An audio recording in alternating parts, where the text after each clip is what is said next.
Hi, welcome to another episode of the Carolyn Glick Middle East News Hour. Here I am, Carolyn Glick, and I hope that we make it all into 1 hour. I'm having today as my guest Mike Doran from the Hudson Institute. Mike Doran is a Middle East specialist, and he's written some really important and incisive work about Iran and about U.S. sanctions on Iran and about the Biden administration and Iran.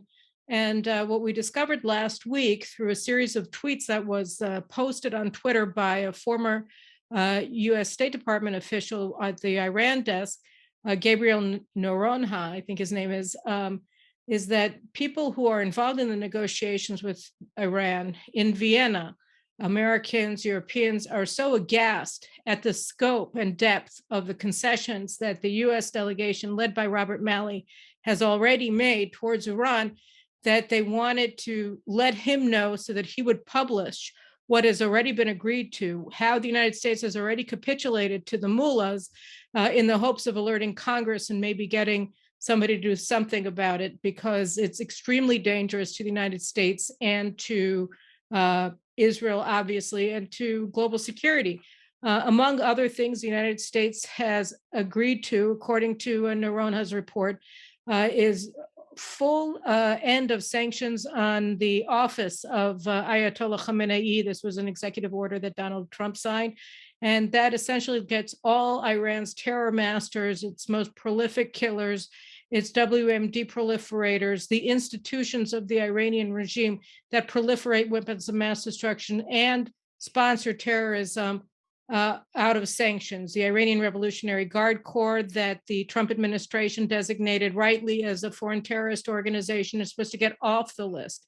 All told, the sanctions waivers or sanctions cancellations, abrogation of U.S. sanctions against Iran in this deal are going to add up to about $90 billion of automatic money to Iran in the immediate term, and then another $50 to $55 billion a year to Iran, depending on the price of oil and gas, of course, in revenues from their oil and gas sales, because, of course, there'll be no sanctions on their energy sector either. So these things are going to be going forward. So is the end of nuclear restrictions on Iran's nuclear program beginning in 2025 and then completely abrogated by 2030. All of this, all told, tells us two things. One is that the Biden administration is essentially greenlighting Iran's nuclear weapons program, whether it's by 2023 or 2025 or 2030, it really doesn't matter. The Biden administration is giving American legitimacy, not to mention UN Security Council legitimacy, to an Iranian nuclear arsenal, and they're enriching Iran in a manner that essentially guarantees war. So these are the details that we've already learned about the nuclear deal. And with that, I'm going to turn it over to you.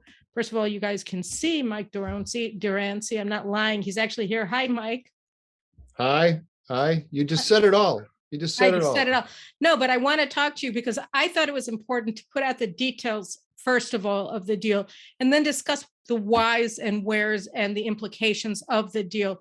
So I want to open it up for you, first of all, and ask you, why?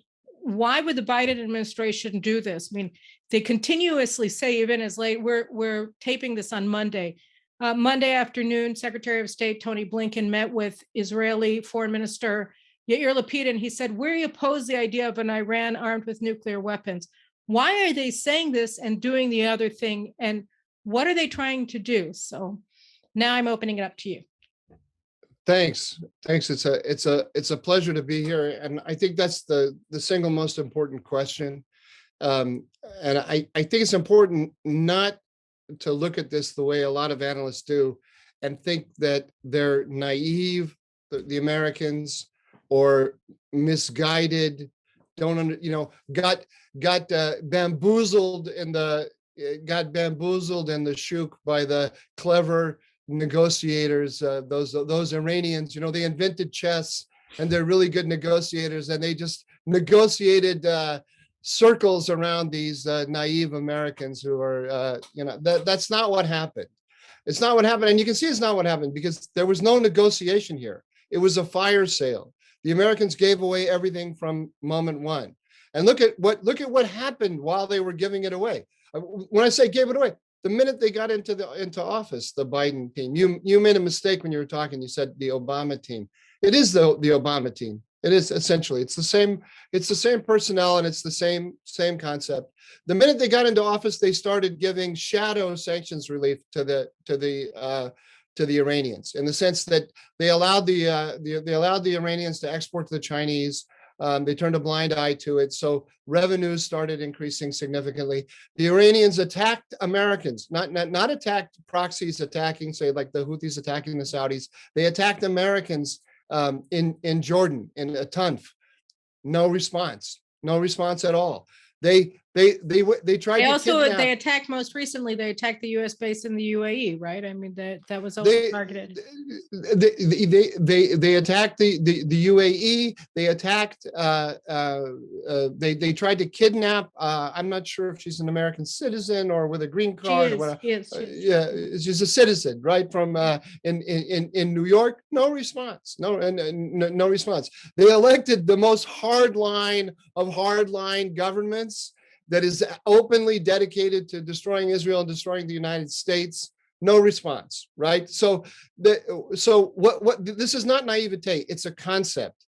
And the concept is very simply that the Middle East will be there'll be less conflict, particularly for the United States.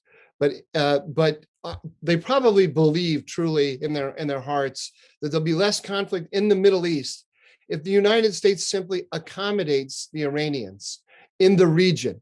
Remember, Obama famously said to the Saudis, you have to learn how to share the region with the Iranians. So the problem is these aggressive Saudis are trying to control all the space in the region and not letting the poor Iranians through the door. If we let them in the door, we show that we're not hostile to them, then there's a significant overlap in Iranian and US interests. And together, we, the Iranians, and the Russians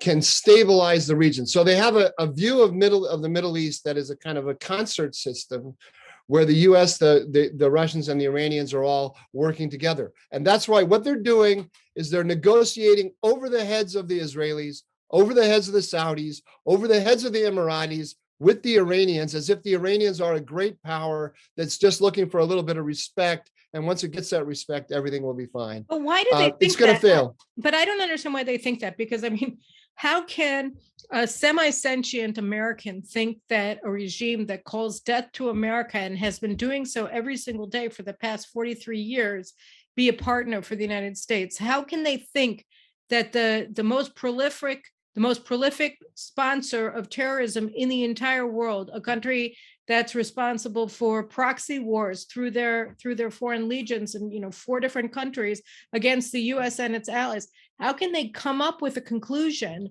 that Iran is a better partner for the United States than Israel or the Saudis or the UAE or Egypt?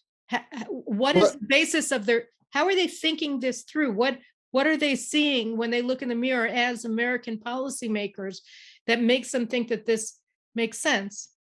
There's 2 or 3 aspects to it, and one is domestic politics, and let's get to that, because in some ways, I mean, let's get to that in a second, because in some ways, I think the domestic politics is actually more important than the actual foreign policy. So they created a whole foreign policy theory in order to serve their domestic politics. But let's just examine the theory for a moment. It's kind of like, there are lots of Israelis, particularly in the security establishment, who have a nostalgia for Assad, the father, and they kind of like the Assad regime. If you talk to them, they say, well, okay, the Assad regime, it has its ugly side, but our border in the north was never quieter than with the Assad. We cut a deal with them on the border. We were never going to have peace with them, but at least we had, we could come to an arrangement with them. The belief among what I would call the realignment crowd, those people who want, and it's not simply Democrats, by the way. That view that we can find a strategic accommodation with the Iranians is more dominant among it dominates or predominates among the Democrats, especially the progressives. but it exists on the Republican side as well. If you I go mean, back to the your former boss, Condoleezza Rice, was trying to reach a grand deal with the Iranians in negotiations with them in Iraq.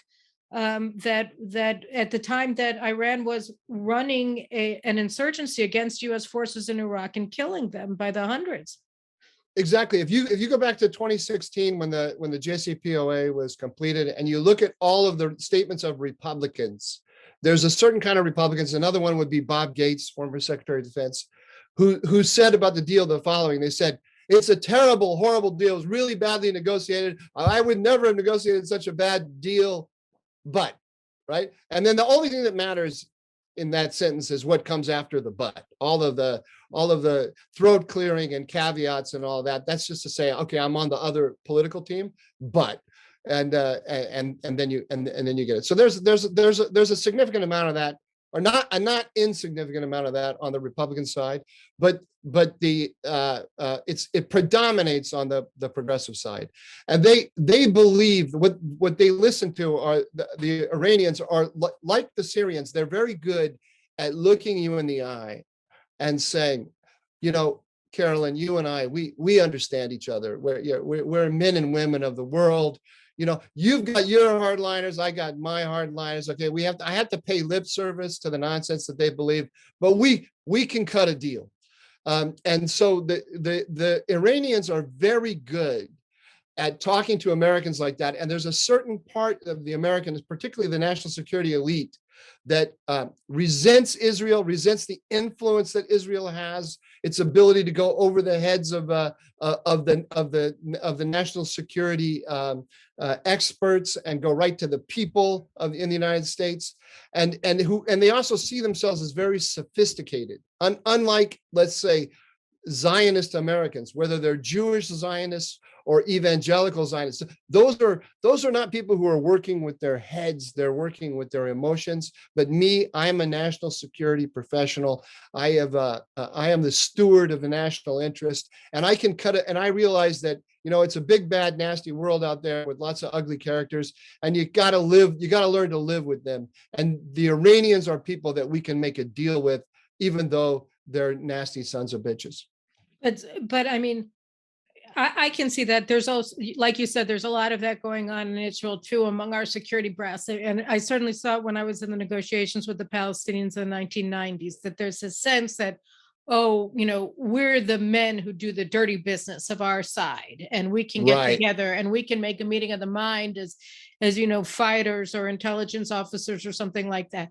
And then the people are so excited at the concept that there are Palestinians on the other side who can talk their language, that they forget that these Palestinians who are talking their language are terrorists who learned their language, in this case Hebrew, when they were sitting in Israeli prisons on terror charges or convictions, so that they lost their heads with wink, wink, nod, nod. Yeah, we all get it. We all understand. We have our secret handshakes as intelligence officers or military commanders, when they weren't military commanders to begin with. They were terror commanders. And so you're right. I mean, I think that exists regardless of how somebody feels about Israel, whether they have, and whether they don't like Jewish people in particular, whatever it happens to be, or they don't like, all of the podunk preachers from South Carolina or Texas coming in and telling them what to do, or rabbis from New York.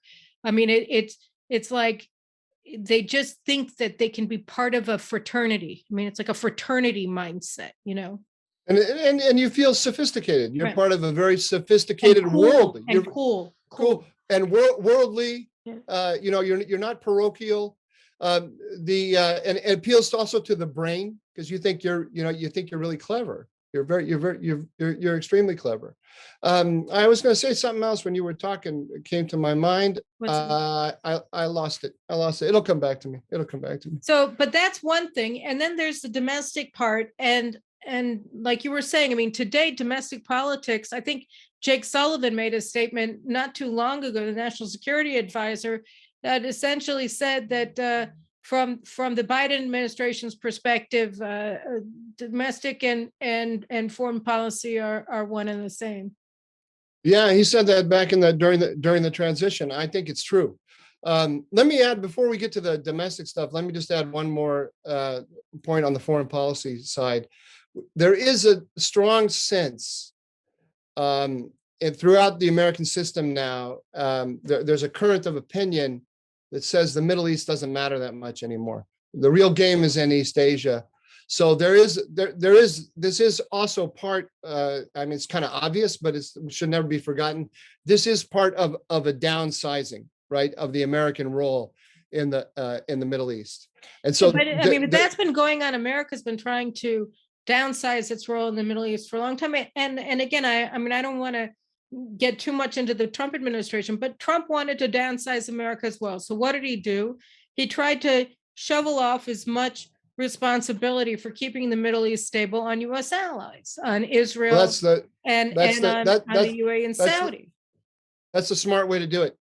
That's the smart way to do it. That's the you give more responsibility to the allies. You put them out front. The Israelis showed what they can do on the ground in Iran, sabotage of the nuclear program. You support that, and you support it with extended deterrence. So when the Iranians try to come back with their proxies, you kill Qasem Soleimani, and that's a great that arrangement, of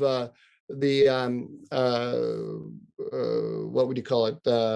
You subcontract the assignment of tasks. It hadn't completely worked itself out, but if Trump had had 4 more years, we would have gotten to a good place with it, I think. But the Democrats, the progressives, have an alternative idea, and that is that they say it openly. Both Jake Sullivan and Rob Malley have foreign affairs pieces before the administration came into power. It's essentially the same foreign affairs piece written differently, which says explicitly in black and white that the extremist agendas of America's allies are driving it into conflict with Iran. So, in other words, Israel is the problem. They don't say Israel because they're smart. They're politically smart. They know that they're going to make themselves a target if they say Israel is catapulting us into conflict with Iran. But that's what they think. So that's why they want to make the deal with Iran over the heads of the Israelis. So does the Israel is the problem get us to the domestic politics, or is it still in the realm of foreign policy? Well, it's both. It's both. They have developed a foreign policy doctrine that Israel is the problem, or let's say the allies are the problems, and that the Saudis, are clearly part of the problem. And the administration came in and it beat up the Saudis, and that was, that was partly because they wanted to beat up the Saudis, but it was also the old Chinese saying of, you kill the chicken to scare to scare the monkeys, right? So they were beating up on MBS in order to scare the Israelis. Because Israel has such legitimacy in domestic American politics, you have to go at the Israelis. It's hard to go at the Israelis directly. You have to go at them at an angle. In order to pretend that you really care about Israel. You really care about Israel's security. And Carolyn, we really don't want Iran to get a nuclear weapon because we care about Israel. So that's always part of the rhetoric, but the actions tell you otherwise. And also in the case of MBS and going after him, and I saw today, in response to this weird Axios piece, it says that Biden may, have a coming to Damascus only in Riyadh moment, and go to Riyadh and ask the Saudis to pump more oil. That's pure communications, like what would you say? It's an Iran deal fallout management. So they're going to go and pretend to love the Saudis. And they're going to pretend that the problem with the Saudis is not that they're empowering Iran, which has taken over the whole Arab world. And they're going to say, no, we care about your security, just like we care about the UAE's security. UAE's been hit with 3 ballistic missiles recently. And what was the message from the United States? Those Houthis, not the Iranians. We don't blame the Iranians. We blame the proxy. Those Houthis shouldn't do that. We find that reprehensible. And UAE, we're here for you. How are we here for you? Well, we're going to hug you. We're going to love you. We'll help you have missile defense systems that will shoot down those ballistic missiles. Only Patriots, though, because they told Israel not to sell UAE. No Iron Dome. No Iron Dome. I mean, they're actually giving them a worse missile defense system and getting involved with that to prevent, at the same time that they're pushing Israel to give Iron Dome to Ukraine and get Israel all messed up with Russia, they're telling Israel that it can't sell Iron Domes to the UAE, but that's a separate issue. But all I wanted to say about sorry, can I interrupt there? Sure. I don't think it's an entirely separate issue. The bashing of Israel over Ukraine is part of the selling of the Iran nuclear deal. So wait, let's get to that in a second, because all I wanted to say, the only point that I had wanted to make about the Saudi oil and the Saudi this is that, Saudi was demonized during the campaign. Kamala Harris said to an audience, which later it turned out that there were a lot of Iranian regime agents in the audience, I think it was in Michigan, that the U.S. was going to redo its relationship with Saudi Arabia after the Biden administration came into office. And they were making all of these, being anti-Saudi was a staple of their election campaign. And it was very clear from my perspective that this was in fact anti-Israel, because what they were doing was demonizing Israel's, the anchor of the Abraham Accords, the most important Arab actor in the fight against Iran. And by doing this, they were also undermining the Abraham Accords and destabilizing the burgeoning operational alliance between Israel and the Sunnis in the Gulf. So I'm in 100% agreement with you. And I wish that more friends of Israel in the United States saw that as clearly as you do. Well, it's hard because there have been so many switches in the way that these regimes have been behaving since the Arab Spring, right? After 9/11, all of us became scholars of Wahhabi Islam and the relationship between Hassan al-Banna and Ibn al-Saud, and of course, 15 out of 19 of the hijackers were Saudi and the other 4 were Egyptian. So there was a lot of reason to look at Saudi Arabia as the biggest problem here. But then, they changed their tune on the Muslim Brotherhood and on Al-Qaeda after the Arab Spring threatened to bring down the regime. So, things have been in flux in a very major way over the past 8 years, right? Yeah, can I offer what I think is the simplest? I do want to get to the domestic politics. I also want to talk about the beating up of Israel over Ukraine. Because in Ukraine, but it's very important. But the simplest thing. It's the simplest thing, because I think Americans in general, including pro-Israel Americans, have lost sight since 9/11 of something really simple. And that is, the biggest dividing line in the Middle East is not between radicals and moderates, or secular and religious, or Sunni and Shiite, or Persian and Arab. But any of the kind of binary oppositions that people offer, forget those. Right? There's 2 dividing lines. There's one dividing line. It's the dividing line between those states that can accept, they don't necessarily love, but they can accept the American security umbrella, and those states that want to destroy it. That's the key dividing line.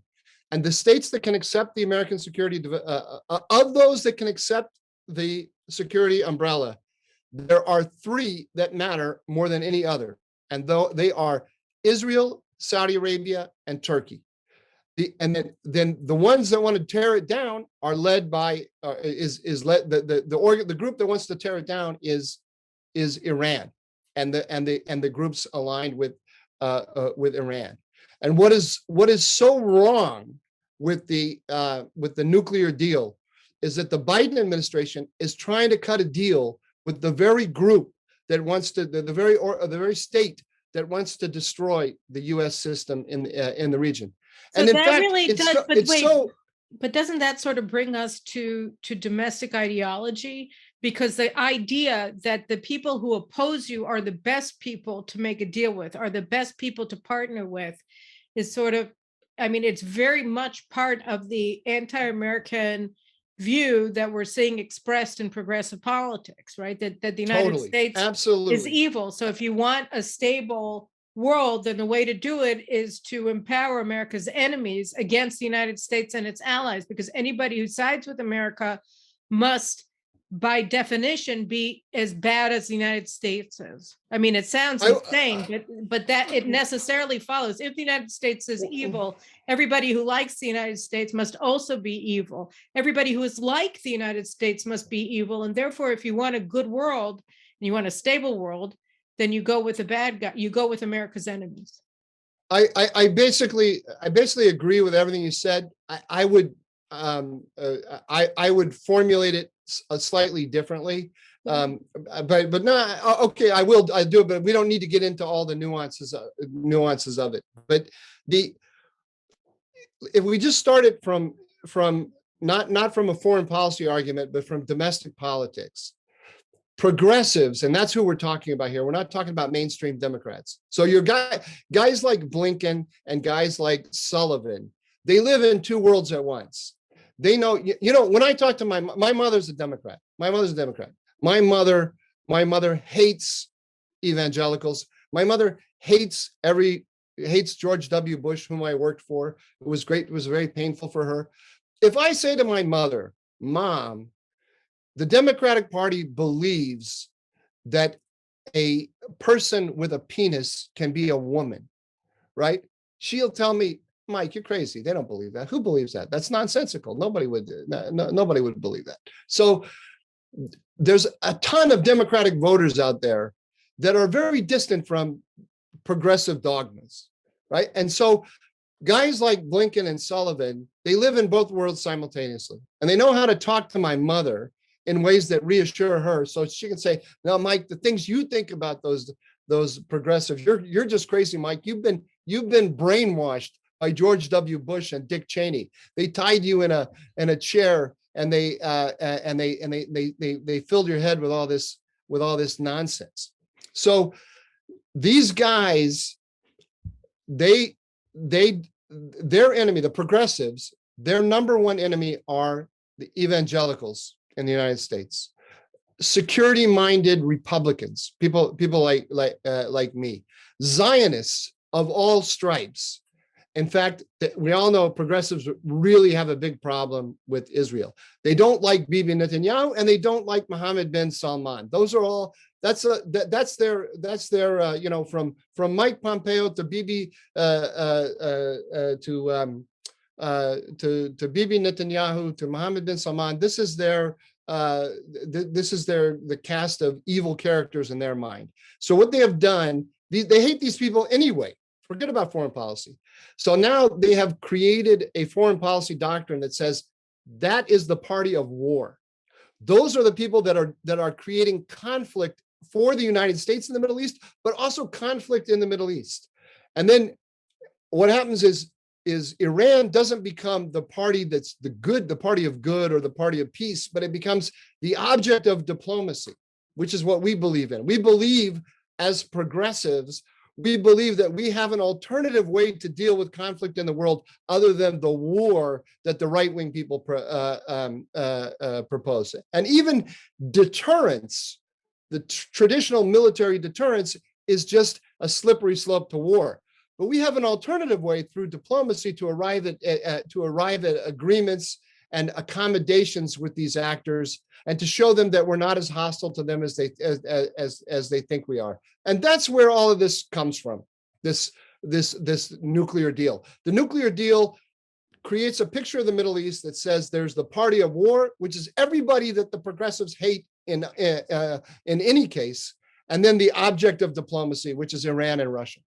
But see, I mean, it makes it impossible, practically speaking, to have a debate, to have a discussion, right? Because to arrive at that point, you have to deny reality. I mean, you have to disregard mountains of evidence to show the Iranian regime's malign actions, malign intents towards the United States, towards humanity.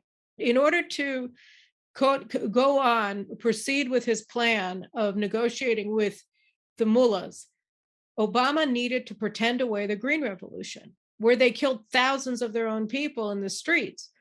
And he did. So you look at, I mean, the people that they are removing sanctions from, Ibrahim Raisi, the so-called president of Iran, he killed 5,000 people in like a year in 1988. Women, children, men, tortured them to death, raped them, personally oversaw their execution. And since then, he's been the regime's hangman. Ayatollah Jannati, the same. These people are getting sanctions removed from them. I mean, you see a callousness, but it's not just a callousness. And this is what so makes you despair, right? Is that they don't care about reality.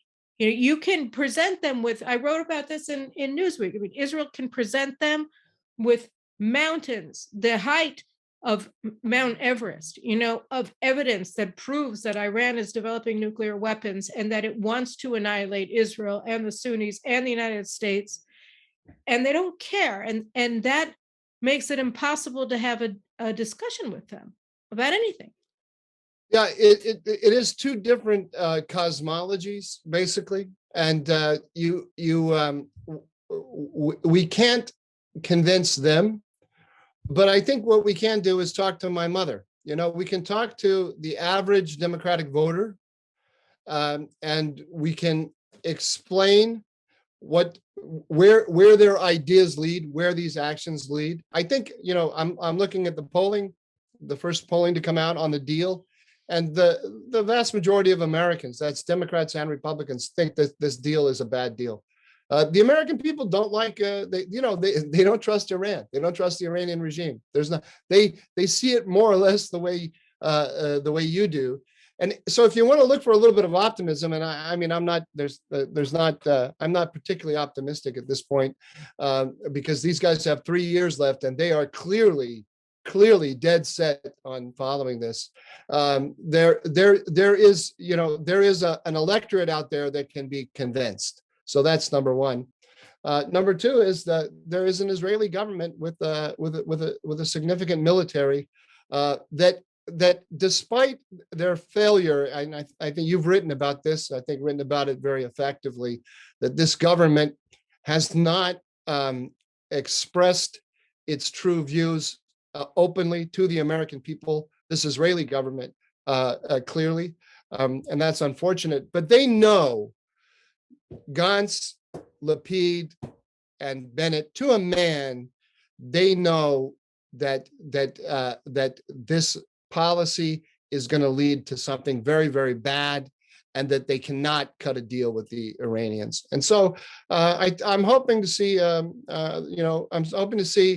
Israel carry out some more unilateral policies with respect to Iran, and that will send the greatest possible message to those Americans who need to be woken up about the mistake that their government is making. Well, I mean, one point on that is that, when you're not, well, let me just go back. We alluded to something that I wanted to spend more time discussing, which was how the United States is entrapping Israel.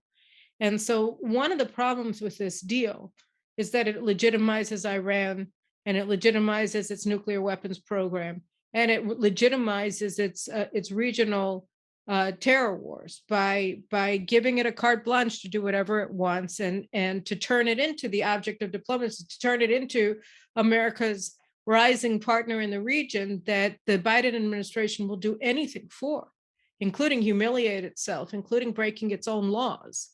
And it is. And yeah.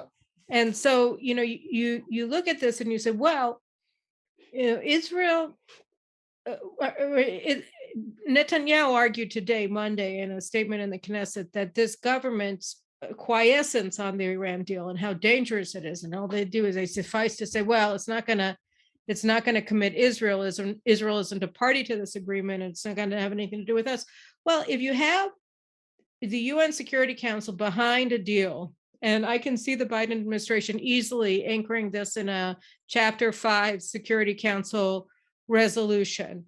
And Israel goes in and blows up Natanz or Isfahan or Fordow or Qom nuclear installations. It could find itself in really hot water with the Security Council, right? I mean, if you're absolutely, so, absolutely. So let's talk about that a little bit. Let's talk about how the deal itself, forgetting the political machinations and the manipulations of the Biden administration, which we'll get to afterwards, but how does the deal itself entrap Israel? Well, we haven't seen exactly. The Iranians have demanded of the Americans guarantees that the Americans can't reverse themselves again as they did under Trump on this. Well, let me just say there. So I feel like that might be a little bit of a red herring in the sense that the Biden administration will be leaving office in 2025, and I mean, if they leave office in 2025, and at that point, most of the nuclear limitations under the JCPOA will have expired anyway, so that it won't matter if the United States leaves. Including snapback at the UN. One of the things I will be curious to see when it comes out is what kind of mechanisms. There's no, by our system of government, there's no way that the U.S. can't reverse itself, I think. But I will be interested to see what kind of contortions the administration has gotten into in order to get as close to the Iranians, to get as close to a guarantee as possible. And I am waiting to be amazed at the creativity and the amount of man hours that will have been gone into this. More than any other issue that they've been working on. And my mind is not clever enough to explain exactly what those are going to be. So we have to wait and see. But basically, the thing is, the United States government becomes the de facto guarantor and protector of the Iranian nuclear weapons program. That's what this deal does. In addition to all the things that you mentioned at the beginning about all the money, the hundreds of billions of dollars that are going to flow into the coffers of this regime, the United States is now committed to it. You see, look at the negotiations going on with the Russians right now. We had to have, you say, we humiliated ourselves. You're referring to the fact, I presume, that in Vienna, the Iranians refused to sit down with us face to face. So instead, we had to have mediation from the Russians. At the same moment, when Biden is speaking rhetorically, in the State of the Union address, as if we're in a Cold War with the Russians, we're actually cutting a deal with the Russians on the nuclear question, which includes sanctions relief for the Russians, because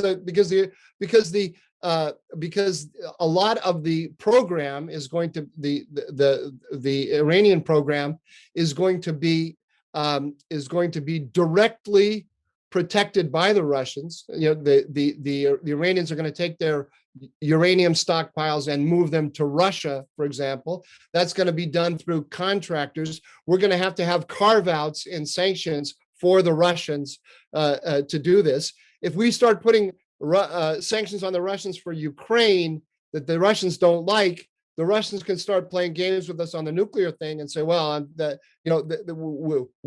we can't tolerate that, and so therefore we're not going to be able to work with you on the Iranian nuclear question. And they're going to be able, in other words, they're going to turn their position in the nuclear negotiations or the nuclear system, the nuclear regime, the Iranian nuclear regime. They're going to use that position in order to have a position of leverage over us. So we're not just empowering the Iranians, we're also empowering the Russians. That's one of the ways in which we're going to give a quasi guarantee to the Iranians that we can't get out of this deal, because there will be in a way you had that already in 2015, right? I mean, that the French and the Germans and the British refused to acknowledge that Iran was in breach of the deal to force implementation of the snapback sanctions. So you're saying that here they're just, Russia was also able to be in that position, but I mean, you're saying that this also just keeps Russia in It's the more, picture. it's more it's more the same. It's more the same. Keeps Russia in the picture, but it just shows that we've gotten diminished with respect to Russia as well. If we want this deal, How about American position? I mean, I think that it could be used by Blinken and Biden et al. You know, they say to Israel, you know, we can't help you. We can't give you refueling aircraft because then we will be endangering the Iranian nuclear deal. I mean, they can use it as an excuse also to prevent Israel from buying or procuring otherwise the means to actually take action against Iran's nuclear installations. So, absolutely right, and they're gonna argue that the commitments that the Iranians have made in this deal to keep their uranium enriched to whatever level they have decided, and to keep the stockpiles at whatever level they have decided, they're going to argue that this actually blocks Iran's pathway to a bomb. And they're going to argue that Israel's efforts to destroy the program are endangering that incredibly wonderful safeguard that the Biden administration negotiated with the help of the Russians. Unfortunately, the Israeli government, by claiming that maximum pressure of Donald Trump was or if not the government itself, the friends of this Israeli government have argued that this was the greatest disaster ever for national the prime security. minister has said it also. I mean, he said that. Yeah. So unfortunately, they have not set up the predicate with the American public and with their own public, frankly, for arguing why this deal is such a disaster. But that's the reality of the situation. So how else is let's go for a second to Ukraine, right? And they had this Bennett, who's ostensibly an Orthodox Jew, flew to Moscow on Shabbat to mediate the crisis, the war between Russia and Ukraine. And needless to say, you know, it's huge headlines in Israel, and it was not that big news outside of Israel, and it's largely been forgotten. But I mean, I said initially, I said, well, let's give him the benefit of the doubt. And the details of the deal had just, you know, with Iran had just been leaked, and Lavrov said something. He said that, you know, we're not going to agree to the deal if the sanctions you're placing on us are going to apply as well to our operations in Iran. And so it seemed to me that if Bennett decided that he wanted to go meet with Putin to see if there was a deal to be made that would, you know, with Russia on Ukraine, that would end or mitigate Russian support for the deal, that would be a deal that any Israeli prime minister would be stupid not to try to make. But that's not at all what he did. I mean, he went there to try to mediate somebody else's war, and it was at best completely insignificant, and at worst deeply dangerous to Israel, because we put our nose someplace where it absolutely does not belong. But I mean, there is this sense that this weird American pressure on Israel that we should be providing Iron Dome batteries to the Ukrainian military, and that Israel needs to take in Ukrainian non-Jewish refugees when, you know, every country in Europe is accepting them. That there's a rat, that we smell it, and you know, it's a strange game that the United States is playing. How do you explain it? Let's go back for a second. I never finished what I wanted to say about Saudi Arabia and this trip that the Biden is. You're going to link them together, right? Because I'm going to link them together. It's the same. Then I'm going to be quiet for a while and let you explain. It's the same. Okay, but you could be quiet, but you can't look at your phone. Stop. I'm looking at the timer. Is the thing. I don't want. I'm trying to keep us on pace. Sorry. You have to look like you're fascinated by my every word. Okay? I am fascinated by your every word. I don't want to go too far over the hour-long limit. They're going to go to the Saudis, and they're going to demand that they're going to show the Saudis, oh, we love you. We don't have a problem with you because of, you know, we don't have a problem after we screwed you like you wouldn't believe with this Iran deal. And oh, by the way, will you reduce the oil? Will you increase your oil production so you can reduce the price? They know the Saudis are going to say no. They've asked the Saudis this 17 times. it's not in the Saudi interest to do this. Now the Americans are going to bring Iranian oil on the market and then go to the Saudis and say, bring down the price even further after we brought Iranian oil. The Saudis are going to say no. It's a communication strategy because they want to go back to their own public, back to all those progressives who hate Saudis and who hate fossil fuels. And they want to say to the American electorate, they want to say to the progressives, look, the Saudis are to blame. And they want to say to the American electorate in general, those high prices you're paying for oil are not the result of our stupid green energy policies. It's because of the Arabs. The Arabs are doing this, to us. So they're just setting up the Saudis, to blame them while pretending to hug them. They're doing the same thing to the Israelis.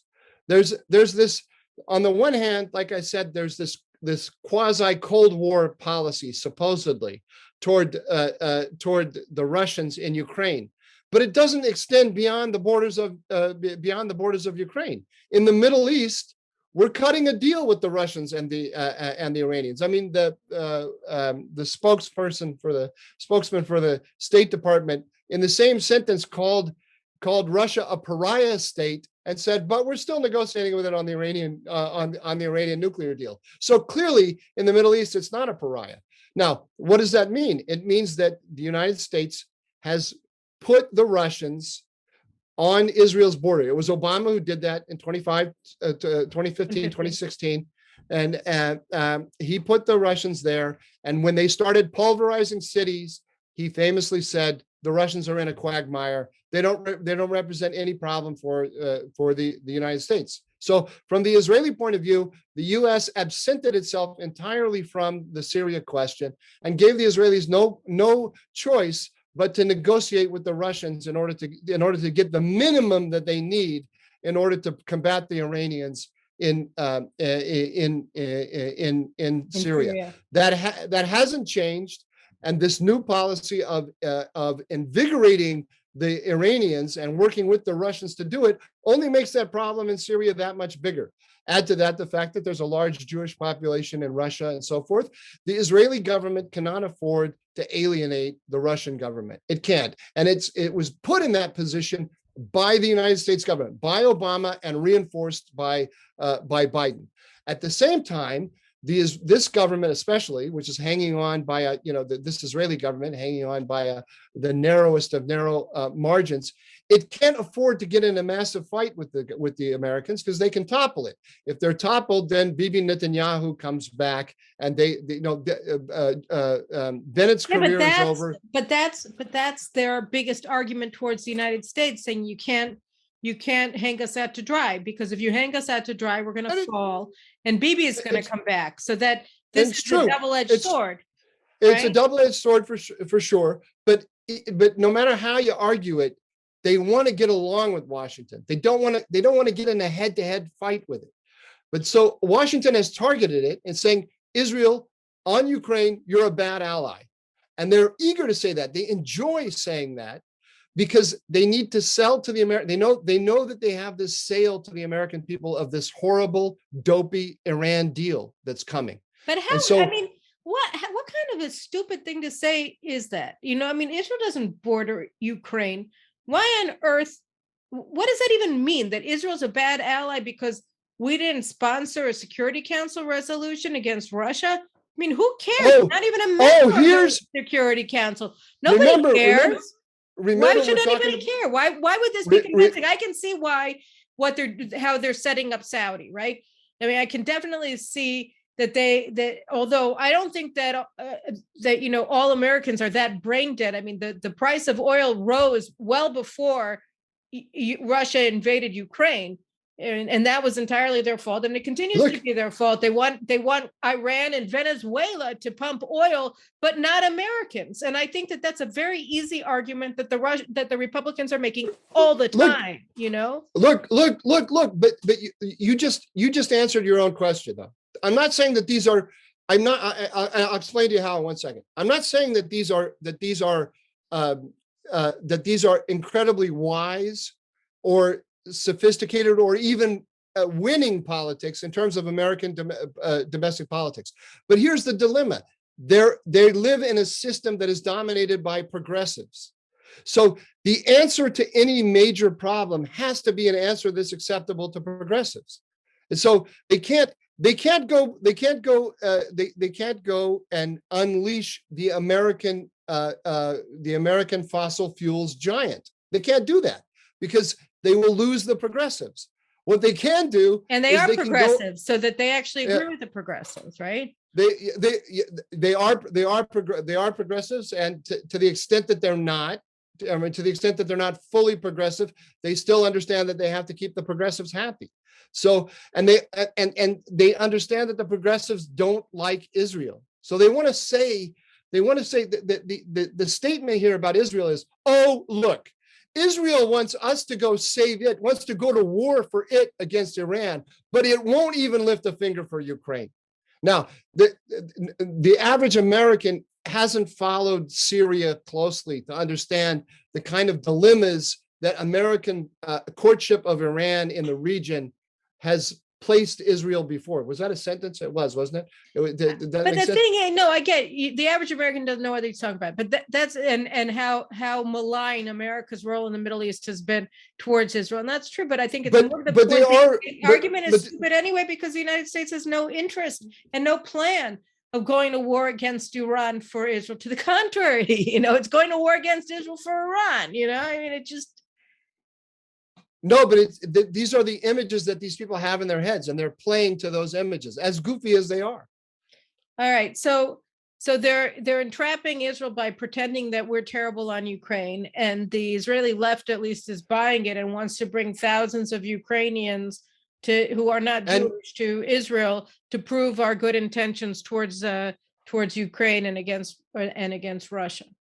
So Bennett is caught. He has to get along with Bennett. Actually wants to do something about the Iranian nuclear program. Every Israeli in leadership wants to do something about Iranian precision guided weaponry in Iran, in Syria, in Syria and Lebanon. And they know that they have they know that they need at least a wink wink and a nod nod from Putin in order to operate with complete in a completely permissive environment in Syria. And so here's the United States on Ukraine trying to destroy the relations, not intentionally, but that's the effect, destroy relations between Russia and Israel, which is going to put Israel in a very difficult position in Syria. And so what Bennett came up with is, I'll become a mediator. And that way I'll go and I'll reassure Putin that I'm not hostile to him. I'm just in a difficult situation. And I'll go to the Americans and say, I'm trying to help them on Ukraine. It's his way of squaring that circle that American policy has, of managing the dilemma that American policy has put him in. I mean, it didn't work really, did it? Because they're absolutely adamant about. Well, the Israelis are in a pickle. They're in a horrible pickle. Because it's not that the Americans take seriously their own talking points. They know that they're lying, and therefore they're not going to be moved by proof to the contrary. Exactly. It's like, talking to the Americans about these subjects. By the way, an Israeli former senior diplomat who left service only recently told me something. It was actually very upsetting for me as an American to hear that our conversations, the Israeli conversations with the Americans in Syria and about Syria are less reliable and trustworthy than our conversations with the Russians. So when we talk to the Russians about what's going on, we can cut a deal with them. They say X, Y, and Z is happening. We can rely on it when they say something is happening.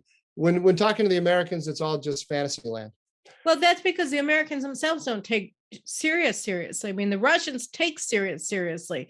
That's their ticket. They just came back to the Middle East for the first time since 1982, and they are becoming very powerful. They're becoming powerful in Egypt. They're likely to become powerful in the Suez Canal again.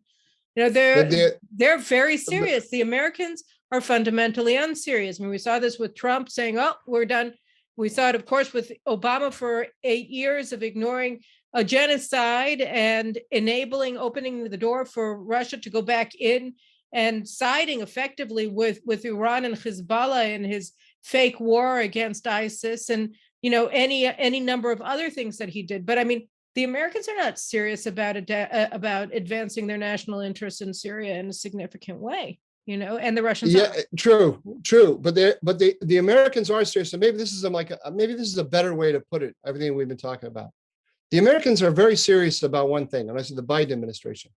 They are serious about downgrading Israel and downgrading Saudi Arabia, and they don't want to talk about it. They don't want to have the conversation. They made the decision before they ever came into power. We are downgrading Israel in our strategic calculations, and so they throw out a lot of nonsense, right, to the Israelis, which nonsense that has nothing to do with reality, actually, but it's nonsense that they can defend domestically. As they can, it shows their good intentions before American voters. We love Israel. We don't want there to be a nuclear weapon. Oh, we're against Russia, and so on. And they force the Israelis to live in this miasma of fiction that they have created so they can sell their own policies at home. So you said that there were three countries that are major players in the Middle East that accept the U.S. security infrastructure in the Middle East. That's Saudi Arabia and Israel, and then Turkey. So when this show is broadcast on Thursday night, Friday morning Israel time, broadcast meaning it goes online. Israel's president Yitzhak Bougie Herzog will have come back from a trip to Turkey where he's meeting with Turkish President Erdogan. And before I let you explain, because Mike Doran is an outspoken advocate of better ties between Turkey and Israel, I want, I don't know what to think of it, because one of the things that you said when you said, let's do the division differently, not Sunnis versus Shiites or this versus that, and all of the bifurcations, all the dichotomies that we've always heard, Middle East experts tell us about. The Saudis were in fact acting as America's enemy on 9/11 when they had these people who were allied with the regime, who were attached to the regime, attached to the ambassador to the United States and his wife, and had legion ties with the Saudi regime, that were engaged in this act of war against the United States. You have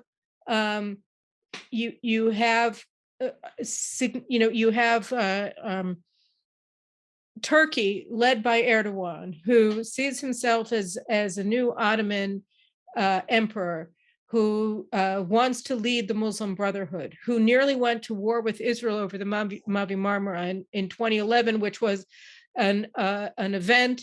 It was an act of war that he engaged in against Israel by trying to end Israel's lawful maritime blockade of the Gaza coastline when Gaza is controlled by an illegal terrorist organization. I mean, this was an act of war.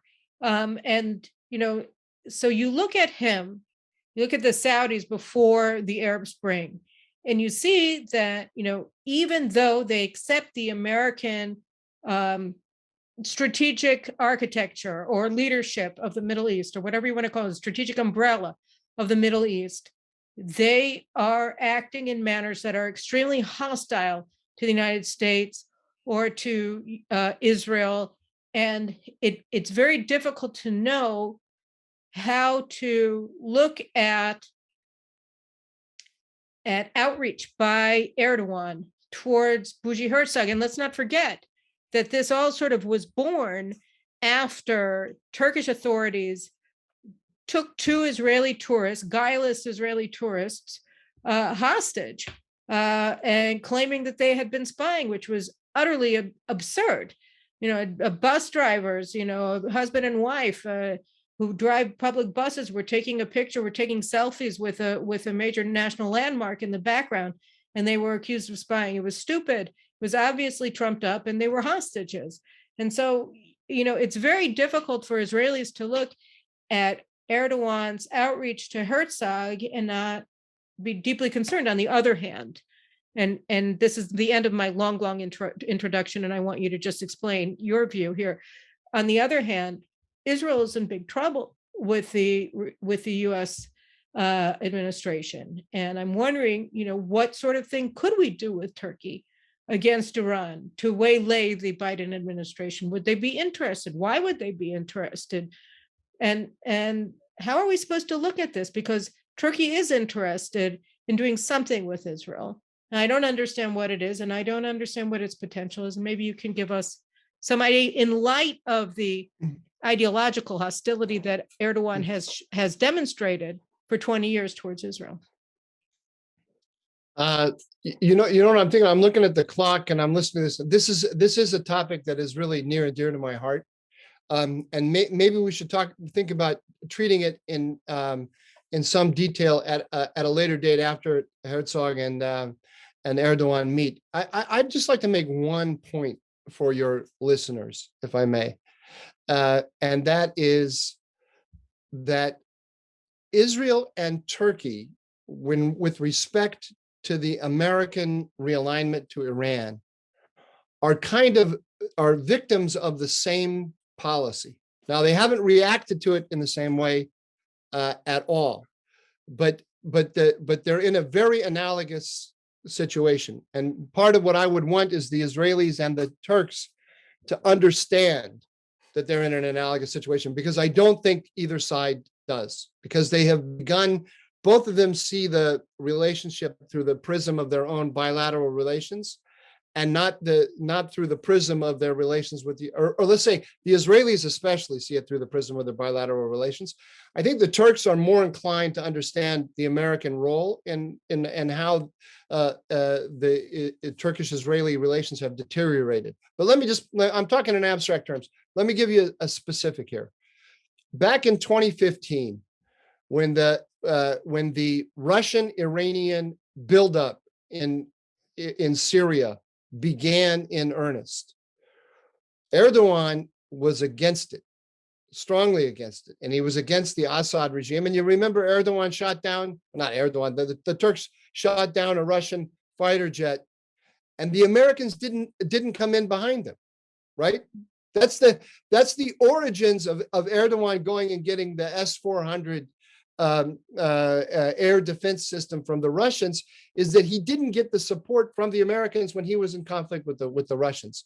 But the Americans did something else that's much more nefarious, and that is Obama. When ISIS grew up, it took Mosul, and then first moved to Syria, set up shop in Raqqa, and then went and took Mosul.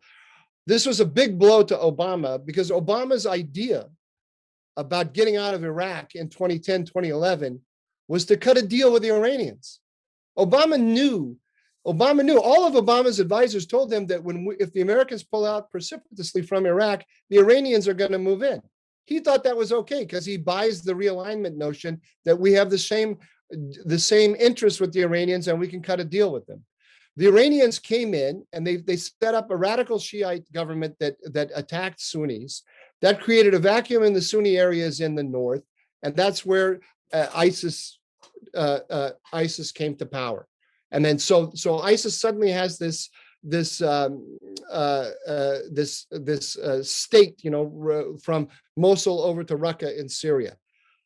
At a certain point, Obama has to take military action against it. He has to, for domestic reasons.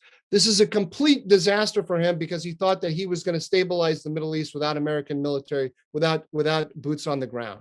So Obama turns to his advisors and says, how do I kill ISIS without getting into any kind of conflict with Assad? Why can't why do I not want to get into a fight with Assad? Because I want the Iran nuclear deal. That's my number one. That's the key that's going to stabilize everything, is this new relationship with Iran. Assad is Iran's ally. Iran and Russia are helping destroy all of the opposition. Turkey's on the other side. I can't work with Turkey against ISIS because Turkey is against Assad. I don't want to alienate Assad. Who can I work with? The PKK is what his team said. Brett McGurk. Brett, pallets of cash to the Iranians, McGurk. who's now running Biden's foreign policy, he brokered the relationship between the United States and the PKK. And so the United States built up a PKK state, which it calls the YPG, which it calls the Syrian Democratic Forces, right? Never fooling the Turks. This is the equivalent. This is the equivalent of the United States going into Jordan and building up a Hamas statelet inside Jordan. And when the Israelis turn to Washington and say, you know, this has really, really adverse implications for our national security, the United States says, sit down and shut up. Because that's what they told the Turks. They said, "You're not you are an illegitimate partner for the United States against ISIS. Our only possible partner is the PKK." Which is that the Turks would have fought ISIS? I mean, ISIS was using Turkish territory as a logistical base in 20. Totally would have. They have fought ISIS.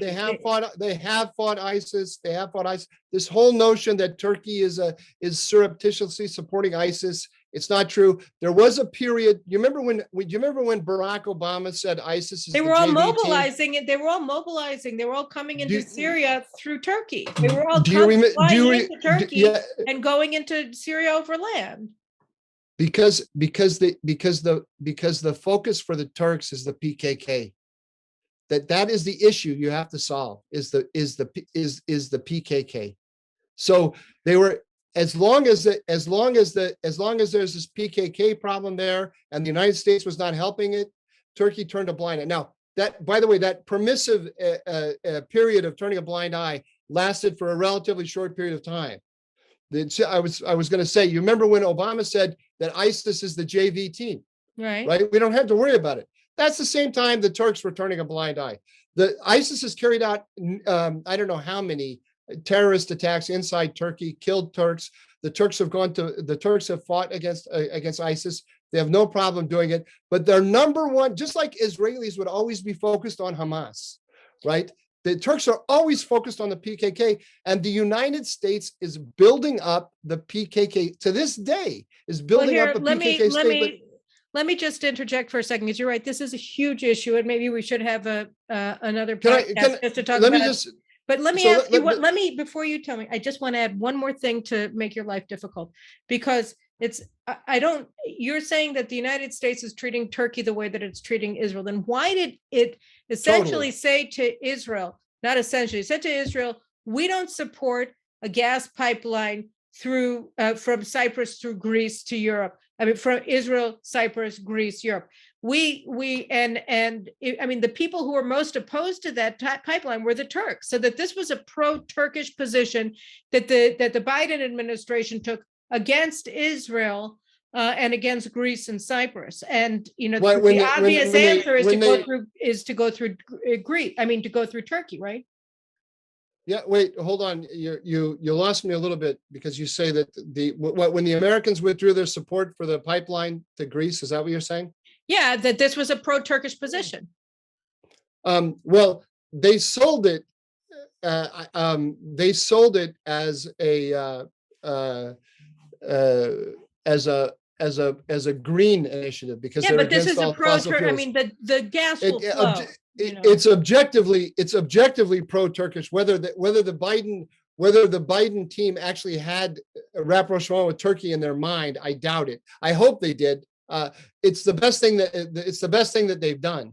It's the only time I saw a green energy decision that I thought was fantastic, because that pipeline from Cyprus to Greece to Europe was never going to happen. Never, ever going to happen. There's no companies, commercially non-viable. There was no company that was ever going to do it.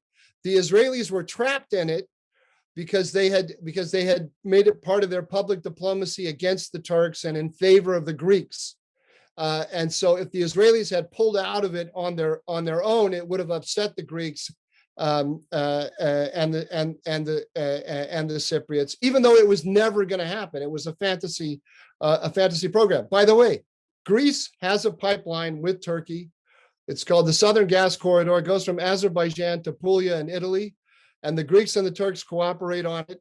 And it's always driven me crazy when talking to Israelis when I say, why don't you cut a gas deal with the Turks take your gas up through Cyprus. You can take it through Cyprus to Turkey, and you can be part of the brokers of the deal with Cyprus. So Cyprus will get a cut as well. Do that. That will create a basis for more cooperation between Turkey and Israel. It'll bring additional gas, additional gas to Europe. Now, historically, the Israelis would tell me, "Oh, we can't annoy the Greeks with that." But why do Israelis have to be more Greek than the Greeks? The Greeks can cut a gas deal with the Turks, but the Israelis can't because the Israelis like Greece. Doesn't make any sense. And as I said, it wasn't going to happen anyway. The Israeli gas to Turkey is completely viable. It's strategic. It creates a common a set of common interests between Turkey and Israel. If Israel has doubts about Turkey, it can cut the deal with the Azerbaijanis. That's an Azerbaijani initiative. The pipeline, the Southern Gas Corridor. We have to cut it off. But I want you to answer one more question. If there's a rapprochement this week, and we'll see. I mean, we're not going to find out this week. It'll take time. I don't think that we have a government that is competent to do anything about it in a strategic way, because I don't think that they understand what strategy is. I think they think that a strategist is a political consultant. What would, assuming that Erdogan stays in power, what could Israel do with Turkey? I mean, what could we do with Turkey with Erdogan in charge against Iran? What would that look like? So, first of all, the Turks and I promise, guys, we're going to have a much more in-depth conversation about Israeli-Turkey ties with Mike Doran in the future, if you'll agree to come. I'd love to. There's nothing I'd love to talk about every angle of this thing. Okay. But let's remember that during the Cold War, and we'll not get back to that. We won't get back to this, but let's remember. But the basic relationships, the basic structure is still there. During the Cold War, Syria was with the Soviet Union, and Israel and Turkey were with the United States, and they cooperated together to contain Russia in Syria and to contain the Syrians. Something similar is happening now. The Turks do not have the same attitude toward the Iranians as the Israelis. They are not as hostile, but there are two kind of principles you can work with. One is wherever the Turks are, the Iranians are not. They're contrary to what a lot of people said, they're not natural allies.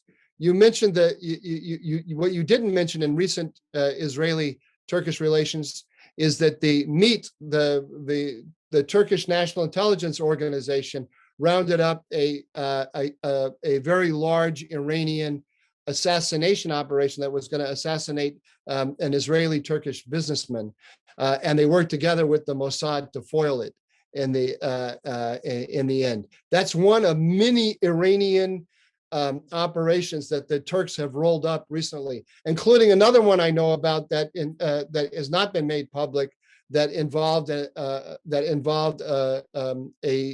Jewish target. I'm not sure it was an Israeli target, but again, the Turks made all of this known to the Mossad. So the Turks are seeing, as Iran gets stronger, thanks to the American policy, they're seeing a bigger role, larger, much more extensive cooperation between Iran and the PKK. They're seeing a bigger role for Iranian-backed terror organizations in Iraq that are working against Turkish interests. So the two principles with the Turkey and Iran are: one, wherever the Turks are, the Iranians aren't. And number two, Turks like their Iranians weak and pliant. They don't like a strong, muscular Iran. So there is room for cooperation between the Israelis and the Turks on the Iran front. How much room needs to be investigated? It needs to be investigated. The Turks will not be discomfited by any sabotage operations the Israelis carry out in Tehran. Doesn't bother them in the least. They won't facilitate, I would suspect. Who knows? We could, stranger things have happened. They could possibly facilitate. They probably won't, but they're not going to get in the way of it. And they're not going to be hostile to Israel because of it. So there are areas where there's shared interest. There's areas where there is Turks will send a blind eye, and the Turks are a natural counterweight to the Iranians. There's no power in the Middle East that scares the Iranians more than the Turks. And I'll leave you with this. The reason for that is why? Do you know why the reason for that is? Let me play professor and ask you, why are the Iranians so scared of the Turks? Well, Mr. Professor, why would you say that the Iranians are I'm so glad. scared I'm of so glad you asked. I'm so glad you asked. Well, Carolyn, that's a great question, because 1/3 of the Iranian population is ethnically Azerbaijani. And so what do we have right on the northern border of Iran? We have Azerbaijan, which is an ally simultaneously of Turkey and of Israel. And when the rise of Azerbaijan has created a lot of excitement among ethnic Azerbaijanis inside Iran, and it scares the Iranians to death. President Erdogan went at the end of a month after the victory of the Azerbaijanis over the Armenians in the Second Karabakh War. He went to Baku and he read a poem from the podium lamenting the division of the Azerbaijanis by the Aras River, which is it's just a folk lament, right? And it created a major scandal, a major uproar in Iran, because they fear that the Turks are going to try to crack up Iran through that Azerbaijani population. Now, the Turks have no intention of doing that at all. But as the playful poem by Erdogan showed, he knows very well that he has that card if he wants to play it. And so they are just a natural counterbalance to the Iranians that works to the advantage of Israel. And Israel's relationship with Azerbaijan is going to become more valuable as the United States builds up Iran. All right. Well, I think we're definitely going to have to leave it at that, and we're definitely going to have to revisit this subject after Herzog's visit and after we see where things are going. As we say in Hebrew, Ashrei Ha'ma'amin, we should all, God bless the believers, but we'll just have to see. Erdogan has a track record, and it cannot be overlooked. Let me ask you something. Is Bibi Netanyahu a settler? I mean, it depends on how you define it. For people who don't think that Israel has a right to exist, the answer is clearly yes. How about for the settlers? No, he doesn't live in Judea and Samaria, and he doesn't live in unified Jerusalem, and he doesn't live in Golan Heights, and he lives within Israel's 1949 armistice lines. Does he support them in his heart? Does he wake up every morning and think how to make the settlers stronger? I think he thinks about how to make Israel stronger, and I think that he thinks that the communities in Judea and Samaria, like the one that I'm sitting in right now, my home in Efrat, I think that he thinks that it's very important to strengthen them in order to maintain Israel as a secure country in our borders. Yeah. But the settlers have real mixed feelings about him, wouldn't you say? Well, we have some really stupid leaders in the settlements here, just as we do everywhere else in Israel. So what's your point? What's your point? We're out of time, man. My point is that Erdogan is a Muslim brother, the way that the Bibi is a settler. He's a very good politician. He has a track record. You're going to have to think of a different analogy, because if that's the case, then we have a really good reason not to trust him. Yeah, you didn't give me the answer. I was expecting, I was expecting hardline Carolyn Glick to tell me that no, Netanyahu can't be trusted on this issue. But no, you didn't. You haven't been reading me for the past couple of years, I guess. No, well, I was hoping you're busted. All right.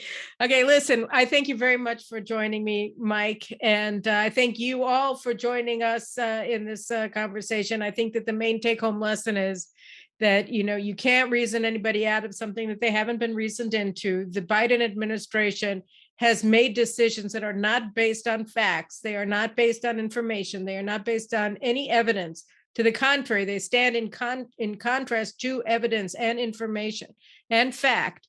And that is why they are doing what they are doing. And therefore, Israel is not well served by a government that thinks that they have to prove their good intention to the Biden administration, the Obama-Biden administration, because the Biden-Obama administration does not care. That's not their point.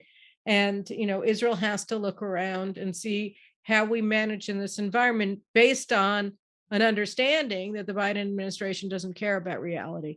So they care about ideology. And so on that happy note, we will see you again next week. Thank you very much. Remember, subscribe and share and all those good things. And we will see you again. I'll give you, can I end on a happier note? Yes, please. Because I just want everybody to subscribe so we can jack up the rating on this show. So here's what I always remember is the check arms, what was called the check arms deal back in 56, when the Soviets delivered to the Egyptians a quantity and quality of arms that was an existential threat to Israel. That's the closest thing that we have. And the Americans were supporting the Egyptians then, like they support the Iranians now, from the same kind of dumb ideas, the same structure of stupid ideas about, making friends with our enemies. Israel showed opposition to this deal, and friends came out of the woodwork from surprising places. The strategic relationship between Israel and the French dates from that moment. There's a lot. Now, I'm hoping it will be Turkey and Israel. I'm hoping. I recognize there are lots of impediments. It may not happen, but I'm telling you, there are a lot of characters out there, states out there that are deeply discomforted by what the United States is doing with Iran. And if the Israelis will just hang out their shingle, be a little bit louder about how hostile they are to it, and take some action to show how hostile they are to it, friends are going to come to it. I agree. If you build it, they will come. If you build it, they will come. Exactly. I believe that is true. And the thing that I find very discouraging is I don't think that this government has it in it to build it, but it must. Build it, it must. Yeah. Build it, it must. Well, we got to go, Mike. People are going to start throwing things at their computer screens. They're going to be computers blowing up all over the place because they're enjoying it. They're enjoying it. They're enjoying it. They're subscribing. They're subscribing right now. All right. Okay. Well, take care, and we'll see you soon. And I appreciate it very much.